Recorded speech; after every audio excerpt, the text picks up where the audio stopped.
प्रिय विद्यार्थियों, NCERT concept में आपका फिर से स्वागत है।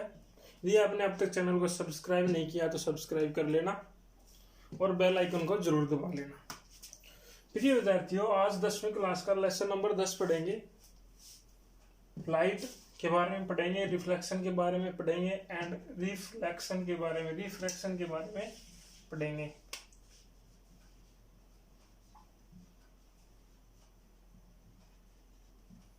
ठीक है, स्टार्ट करते हैं। डियर स्टूडेंट, बात कर लेते हैं लाइट की। लाइट क्या होती है? लाइट को डिफाइन करना है तो कैसे डिफाइन करेंगे?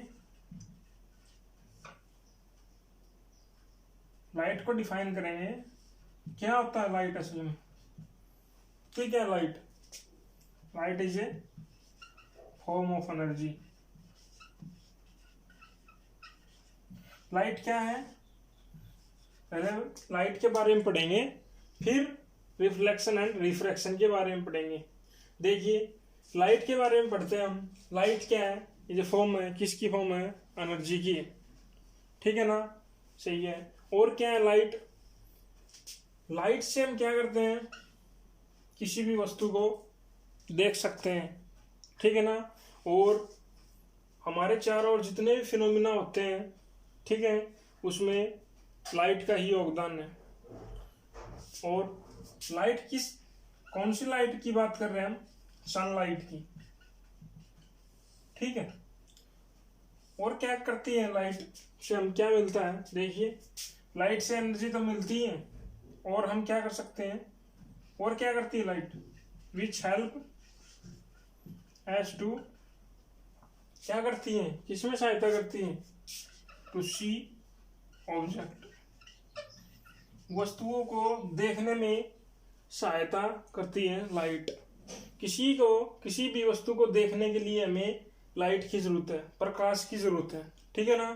तो सनलाइट जो होती है वो हमेशा प्रोपेगेट करती है।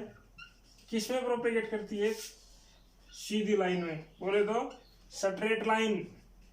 जी हाँ डियर स्टूडेंट, ये एक आपको प्रॉपर्टी याद रखनी है कि लाइट हमेशा क्या करती है? स्ट्रेट लाइन में मूव करती है। स्ट्रेट लाइन में मूव करती है। आपने एक डार्क रूम में देखा होगा, एक होल से जो सन की जो रे आती है वो आपने देखी होंगी। तो देखना, आप सीधी आएंगी, स्ट्रेट आएंगी, सीधी। सारी की सारी जो रे हैं लाइट की वो सीधी आएंगी। तो यहाँ पर हमने लाइट के बारे में पढ़ लिया भी। लाइट क्या है? Light is a form of energy है। क्या कर हमारी सहायता कैसे करती है? किसी भी ऑब्जेक्ट को देखने के लिए हमारी सहायता करती है लाइट। और लाइट क्या करती है? लाइट प्रोपेगेट करती है स्ट्रेट लाइन में। ठीक है ना? डियर स्टूडेंट, लाइट के बारे में आपको ये सारा का सारा कंसेप्ट याद करना है। अब पढ़ते हैं हम अगला टॉपिक, रिफ्लेक्शन के बारे में। दोस्तों, अब रिफ्लेक्शन की बात कर लेते हैं। इसको रफ कर देता हूं।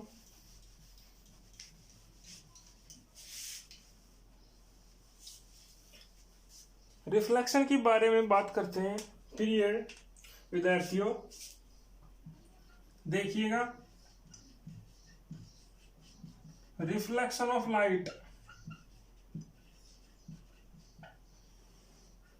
इसके बारे में बात करते हैं। बता देता हूं एक बार, और यहां पर इसको लिख देते हैं। नेक्स्ट टॉपिक हमारा रिफ्लेक्शन ऑफ लाइट। देखिए, बात कर लेते हैं रिफ्लेक्शन होता क्या है लाइट का। यहां से हम एक डायग्राम बनाते हैं।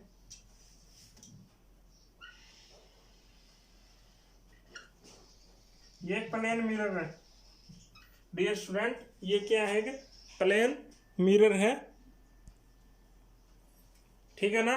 इसके आगे आप देखेंगे ये नॉर्मल होता है। क्या होता है? नॉर्मल। ठीक है। और ये जो रे होती है हमारे वाली, जिसको बोलते हैं इंसिडेंट रे। इस रे की बात कर लेते हैं। इस रे का नाम क्या होता है? Incident ray.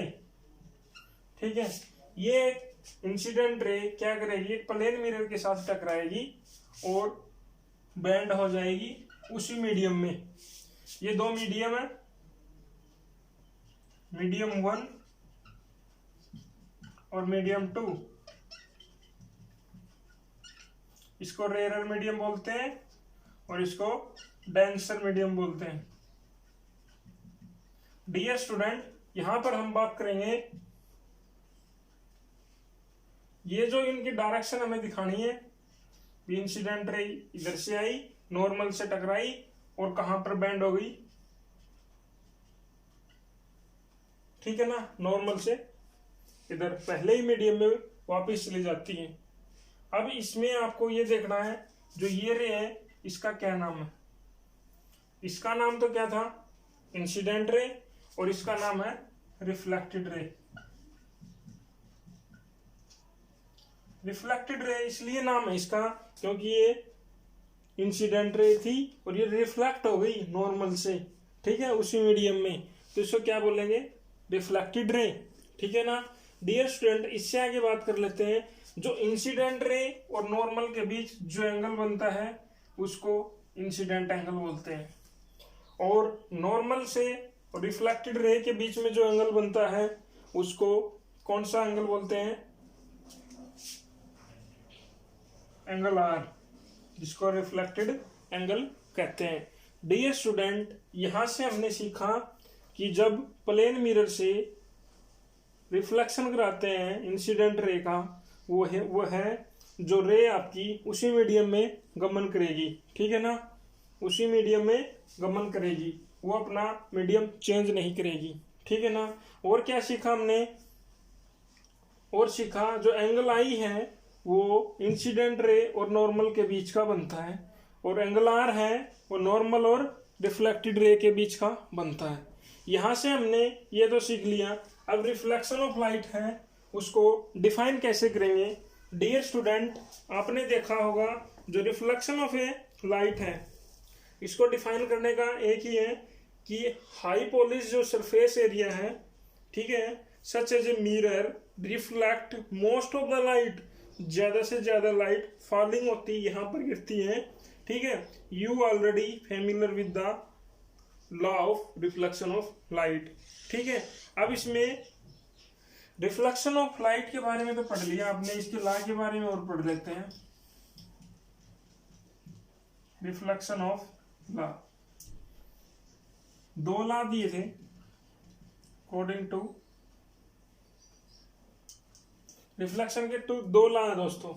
ठीक है, पहला लॉ क्या है? जो इंसिडेंट रे है और नॉर्मल है और क्या नाम इसका? रिफ्लेक्टेड रे, ये क्या करेगी? सेम प्लेन में एग्जिस्ट करेगी। ठीक है ना, कौन कौन सी? इंसिडेंट रे और reflected ray, normal at the same plane lie, at the same plane, एक ही मीडियम में लाई करेंगे। कौन? इंसिडेंट रे और नॉर्मल और रिफ्लेक्टेड रे। ठीक है ना डियर स्टूडेंट, दूसरा लॉ क्या था इसी के अंदर? यही भी बताया था कि एंगल आई जो है वो एंगल आर के इक्वल होगा। ठीक है ना, वेरी वेरी इंपॉर्टेंट है। जो इंसिडेंट एंगल है, जो इंसिडेंट एंगल है वो किसके बराबर होगा? रिफ्लेक्टेड एंगल के।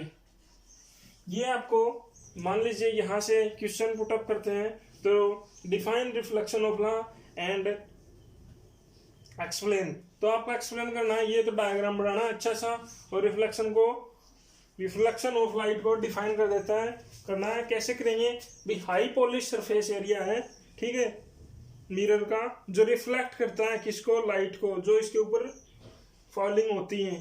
ठीक है, उसे क्या कहते हैं? लॉ ऑफ रिफ्लेक्शन कहते हैं।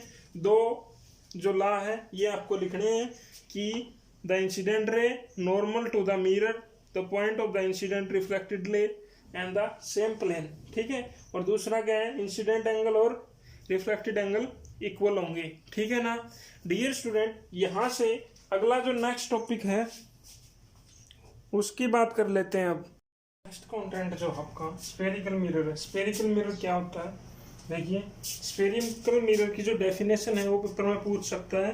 ठीक है एग्जामिनर, इसलिए आपको स्फेरिकल मिरर की डेफिनेशन को याद करना पड़ेगा। ठीक है ना दोस्तों, क्या होता है स्फेरिकल मिरर, क्या करता है, होज रिफ्लेक्टिंग सरफेस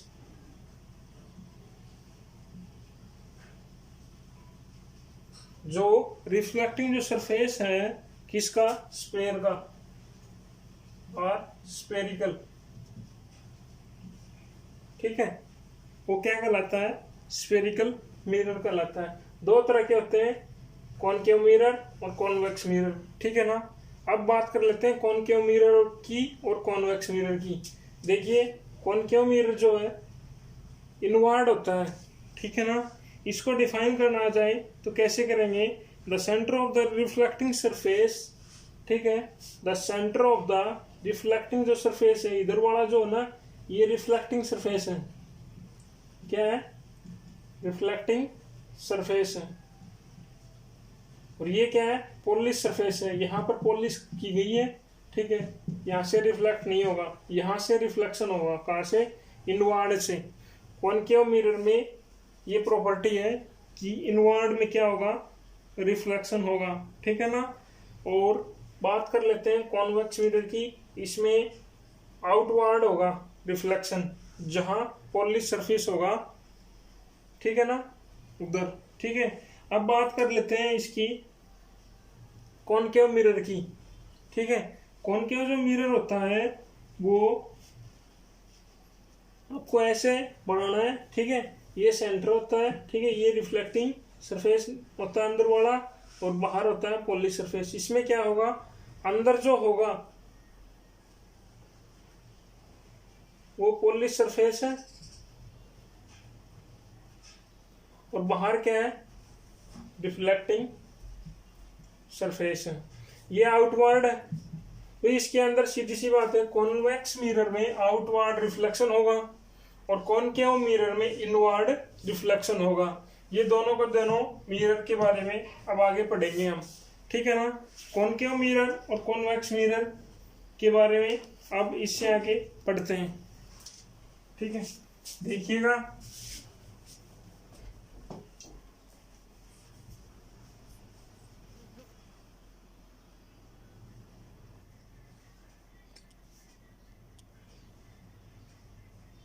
देखेंगे रिप्रेजेंटेशन कैसे करते हैं इमेज को। ठीक है, स्फेरिकल मिरर में किसकी सहायता से, मिरर यूजिंग रे डायग्राम की सहायता से। देखिए कॉनकेव मिरर की और कॉन्वेक्स मिरर की दोनों की बात कर लेते हैं यहाँ से। ठीक है ना, यहाँ से देखिए कोई भी ऑब्जेक्ट है यदि वो इन्फिनिटी पर है, ठीक है, तो मान लीजिए ये तो पोल होता है। ठीक है, ये सेंटर होता है और ये क्या होता है, फोकस होता है। ठीक है, और इन दोनों के बीच में जो डिस्टेंस होती है वो आर होती है। ठीक है, रेडियस ऑफ कर्वेचर। ठीक है, यहाँ पर कोई इन्फिनिटी में कोई ऑब्जेक्ट है। ठीक है, और ये रे आई किसके सेपरेट आई, प्रिंसिपल एक्सिस के। इस रे का नाम क्या है, प्रिंसिपल एक्सिस। ठीक है, और ये क्या है, पोल।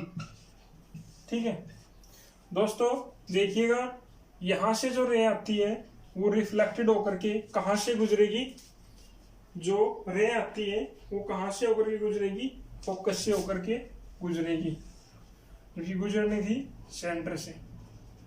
ठीक है, और इधर वाले में बात कर लेते हैं कॉन्वेक्स मिरर में। उसमें क्या होगा, जो रे आती है ये कहां से गुजरेगी, यहां पर इसके फोकस होता है और यहां पर सेंटर होता है। ठीक है,